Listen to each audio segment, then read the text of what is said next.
সকাল সকাল ঘুম থেকে উঠেই নামাজ পড়ে চলে গেলাম রান্নাঘরে। তো রান্নাঘরে যাই দেখলাম যে আমার আসলে বিভিন্ন প্রকারের সবজি পড়ে আছে, যেগুলো রান্না না করার ফলে প্রায় নষ্ট হয়ে যাওয়ার মতো। তো হাজব্যান্ড রাতে বলে রাখছে যে সকালে উঠে ভর্তা ভাত খাবে। তো আমিও ভাবলাম যে ঠিক আছে, অনেকগুলো সবজি আছে নষ্ট হয়ে যাচ্ছে, এগুলো দিয়ে ভর্তাই করি। তো আজকে চলে যাচ্ছি ভর্তা বানাইতে। আসসালামু আলাইকুম প্রিয় দর্শকবৃন্দ। আজকে সকালটা শুরু করলাম ভর্তার রেসিপি দিয়ে। তো আসলে ভর্তা তো সবাই করতে পারে, তারপরেও ভাবলাম যে আমি যেভাবে ভর্তা করি একটু দেখাই। তো আমি এখানে একটা কড়াইয়ে পটল আধা সেলা করে আমি এখানে পাতলা পাতলা করে কেটে রেখেছিলাম, সেগুলোকে দিয়ে দিলাম। তারপরে 8-10টা রসুনের কোয়া, লবণ পরিমাণ মতো, হলুদের গুঁড়ো দিয়ে আমি এগুলোকে সামান্য একটু পানি দিয়ে ঢেকে এগুলোকে রান্না করে নেব। তো আমার পটলটা থেকে পানিটা বের হয়ে গেছে। তো আমি এখন এটাকে খুব ভালো করে ভেজে নেব।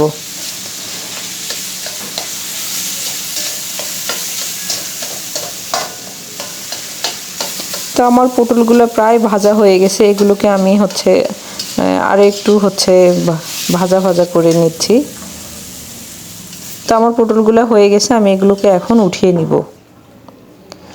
তারপরে আমি একই কড়াইয়ে আবার বেগুন দিয়ে দিলাম। বেগুনগুলোতে ছোট ছোট করে কেটে রেখেছিলাম, এগুলোকে আমি এখন লবণ, হলুদ আর তেল দিয়ে এগুলোকে ভেজে নেব। এখানে আমি কোনো পানি ব্যবহার করি নাই।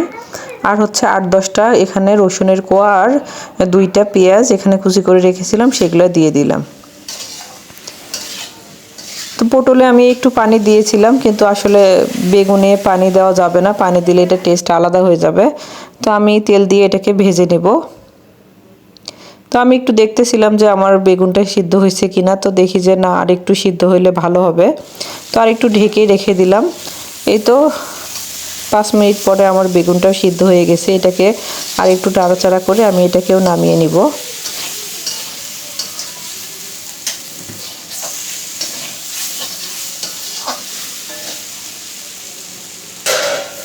তো বেগুনটা আমার হয়ে গেছে, আমি এগুলোকে এখন উঠে নিব। তো একই প্যানে আবার আমি আলুর ভর্তা একটু আলাদাভাবে করতেছি। আজকে আলুটা আমি ভেজে ভর্তা করব। তো কড়াইটা একটু ভালো করে পরিষ্কার করে নিয়ে আমি এখানে তেলটা একটু গরম হয়ে আসলে আমি আলুগুলো দিয়ে দিলাম। আর এখানে শুধু আমি লবণ ব্যবহার করছি, লবণ দিয়ে আমি এগুলোকে খুব ভালো করে ভেজে নিব।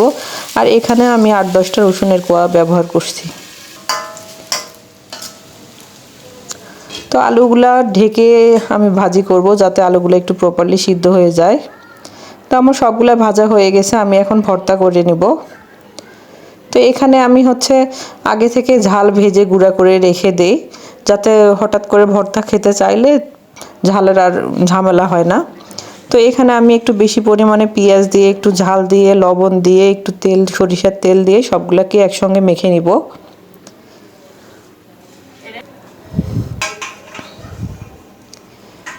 তো পেঁয়াজগুলো আমার মাখা হয়ে গেছে, এগুলোকে আমি উঠে নিচ্ছি, যাতে আমি পরবর্তীতে ভর্তা এগুলা ব্যবহার করতে পারি।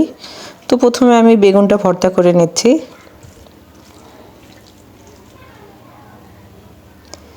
তো যেহেতু আমি লবণ দিয়েছিলাম সবগুলাতে, এই জন্য আমি আর লবণ ইউজ করব না, শুধু এখানে আমি মরিচ দিব।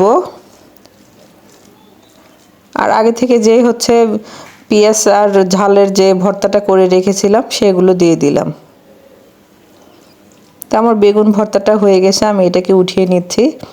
এখন আমি পটলটাকে ভর্তা করে নিব। তো পটল ভর্তা করার সময় একটা জিনিস লক্ষ্য করলাম যে পটলটা যদি আমি পানি দিয়ে, একটু পানি দিছি অবশ্য, বেশি না, কিন্তু পানিটা না দিলে হয়তো আরও একটু বেশি ভালো হতো।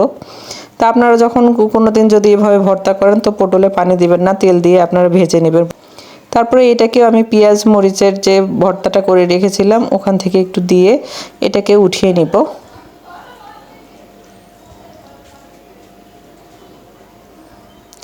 তো সব কিছু এভাবে ভেজে নিলে আসলে খুবই ঝটপট ভর্তাও হয়ে যায়, আর বিভিন্ন প্রকারের রেসিপিও হয়ে যায়।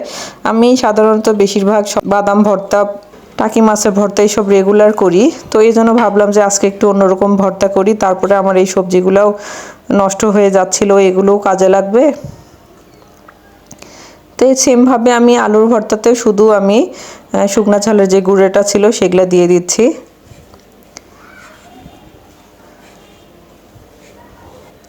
তারপরে এই তো পেঁয়াজের যে ভর্তাটা আছে সেটা আমি দিয়ে দিলাম। সব কিছু একসঙ্গে মেখে নিলে আমার সবগুলো ভর্তা রেডি হয়ে যাবে।